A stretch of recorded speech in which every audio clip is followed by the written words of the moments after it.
Avere un efficiente sistema di raccolta e trattamento delle acque sporche è una garanzia per noi e per l'ambiente che ci circonda. Lo sapevi che sulla Terra oltre 2,5 miliardi di persone non hanno questa possibilità e vivono in situazioni sanitarie molto precarie? Comprendere l'importanza dei sistemi di fognatura e depurazione delle acque può aiutarci a mettere in atto comportamenti domestici che contribuiscono a fare funzionare meglio l'intero ciclo delle acque reflue.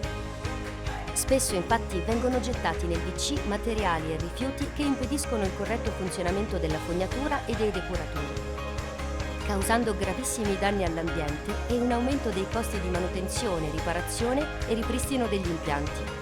Tutto questo deve cambiare e i protagonisti del cambiamento siamo solo noi. In che modo? Ad esempio facendo attenzione a ciò che gettiamo nel nostro WC. È un gesto semplice ma non banale. Ecco alcuni rifiuti che non devono mai essere gettati nel WC ma negli appositi contenitori. Avanzi di cibo, capelli, unghie, cerotti, assorbenti, pannolini, cotton fioc, filo interdentale, profilattici, dischetti struccanti, solventi, chewing gum, sigarette, oli vegetali, vernici. Questi materiali possono ostruire e danneggiare gli scarichi casalinghi, gli impianti di depurazione dei gestori e inquinare i corsi d'acqua.